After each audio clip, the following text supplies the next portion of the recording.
De nombreux pays et villes à travers le monde sont célèbres pour leurs attractions touristiques, captivant les visiteurs avec des paysages époustouflants, des sites emblématiques et des expériences uniques. Des destinations emblématiques comme New York, Paris, Tokyo ou les plages paradisiaques éparpillées sur les côtes de plusieurs continents viennent immédiatement à l'esprit, attirant chaque année des millions de touristes. Mais, t'es-tu déjà demandé quel est l'endroit le moins visité de la planète? Aujourd'hui, je t'emmène à la découverte de Nauru, une petite île perdue au milieu de l'océan Pacifique, si oubliée qu'elle reçoit à peine des visiteurs. Cependant, ne te laisse pas tromper par sa taille.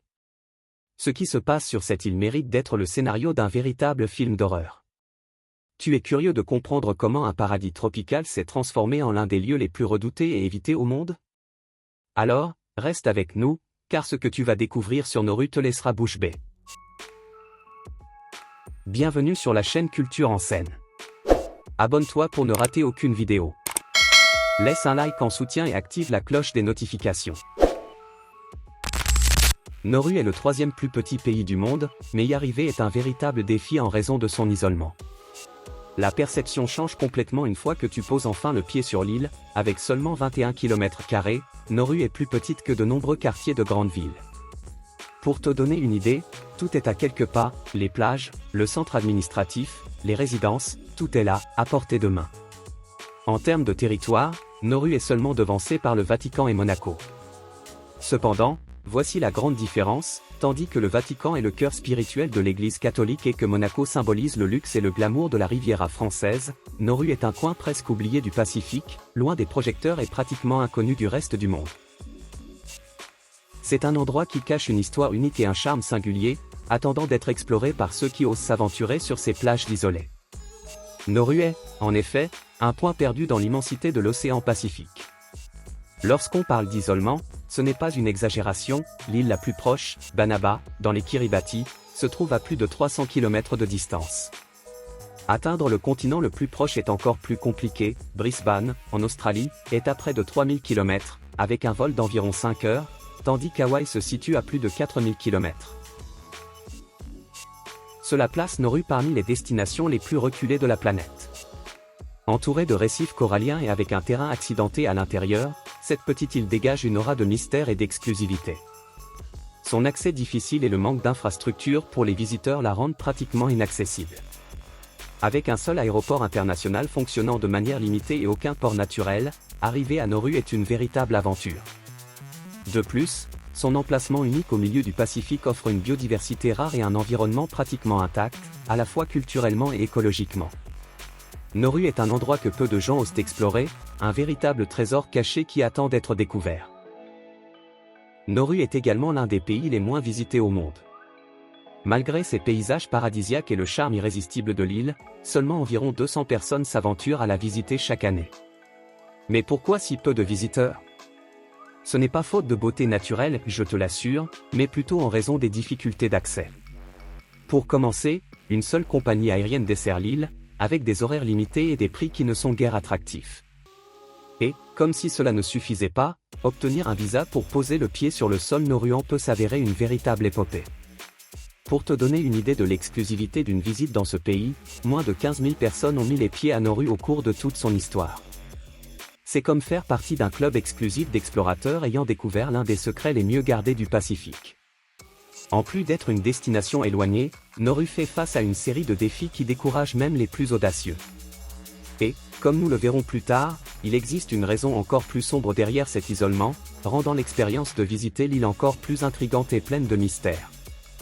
Nauru porte un titre alarmant, c'est l'un des endroits ayant le taux d'obésité le plus élevé de la planète. Près de 80% de la population est en surpoids, et le problème dépasse de loin la génétique ou le mode de vie, l'obésité trouve ses racines dans la culture même de l'île. Historiquement, être gros était perçu comme un symbole de prospérité. Plus quelqu'un mangeait, plus il était considéré comme prospère et en bonne santé par la communauté. Les dirigeants et chefs affichaient fièrement leur ventre comme des trophées, symboles de succès et de bonheur. Cependant, cette vision déformée a entraîné de graves conséquences pour la santé des Nauruans. Avec l'exploitation du phosphate et la perte de terres fertiles, l'alimentation est devenue presque exclusivement dépendante de produits transformés, riches en graisse et en sucre. Sans accès à des options saines et avec un mode de vie de plus en plus sédentaire, le résultat ne pouvait être autre, environ 40% de la population souffre de diabète. En plus de l'obésité, la dépendance au tabac affecte gravement la santé des Nauruans. Le pays affiche l'un des taux de consommation de tabac les plus élevés au monde, ce qui aggrave encore une situation de santé publique déjà compliquée.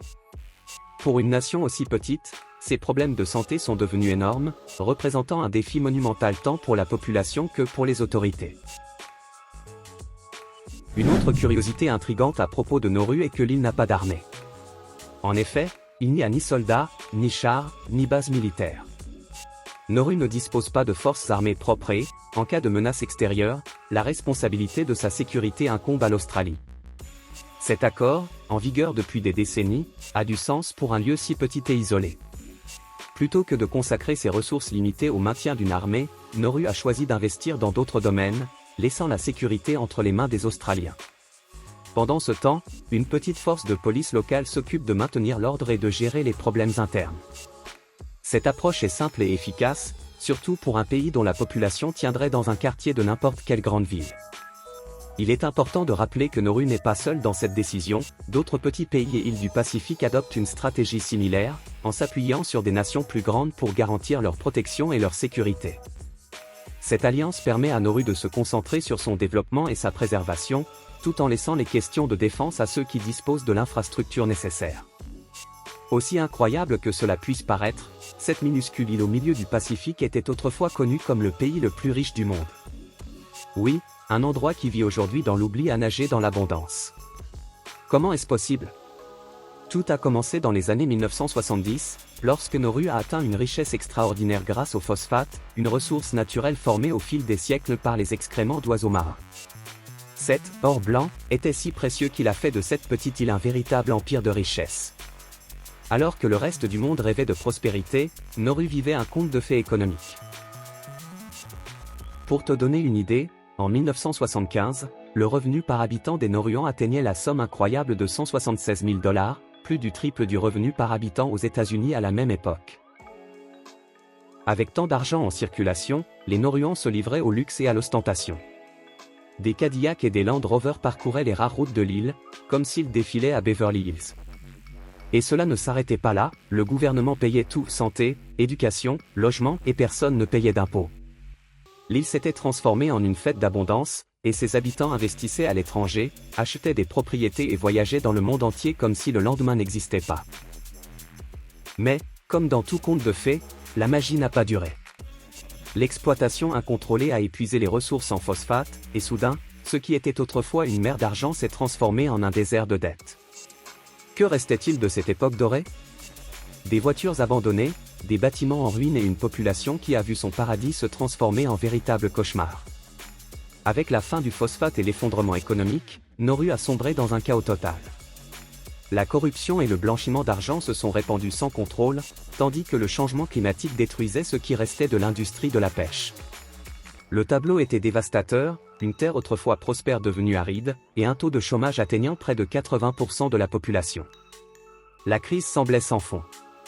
C'est à ce moment désespéré, en 2001, que l'Australie a fait une proposition sombre, payer Nauru pour qu'elle devienne un centre de détention pour les réfugiés tentant de rejoindre le sol australien.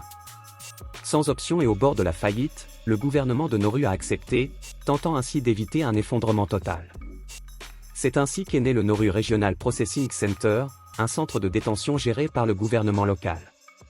Toute personne arrivant en Australie par bateau pour demander l'asile était immédiatement envoyée à Nauru, où elle faisait face à des conditions inhumaines, surpopulation, abus constants et violation des droits de l'homme. La situation était si grave que la Cour pénale internationale a qualifié ces pratiques d'illégales, et des pays du monde entier, ainsi que l'ONU et des groupes de défense des droits de l'homme, ont vivement condamné ce qui s'y déroulait. En 2015, dans une tentative de contrôler les critiques, le gouvernement de Nauru a temporairement interdit Facebook, arguant qu'il s'agissait de protéger les habitants contre la pornographie.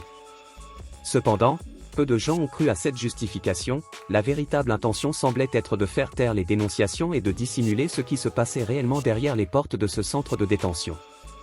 Tu te souviens qu'on a mentionné la difficulté d'obtenir un visa pour visiter l'île? C'est là la principale raison, garder tout le monde dans l'ignorance, sans savoir ce qui se passe vraiment là-bas. Pour compléter ce tableau sombre, Nauru n'a aboli la peine de mort qu'en 2016, ce qui montre à quel point les tensions et les politiques rigides continuent d'influencer la vie quotidienne sur l'île. La petite nation est devenue un exemple tragique du prix à payer lorsque les ressources s'épuisent et que les options disparaissent. Merci de nous avoir accompagnés dans cette histoire fascinante sur Nauru. Maintenant, nous voulons savoir, avais-tu déjà entendu parler de ce pays avant? Partage tes impressions dans les commentaires.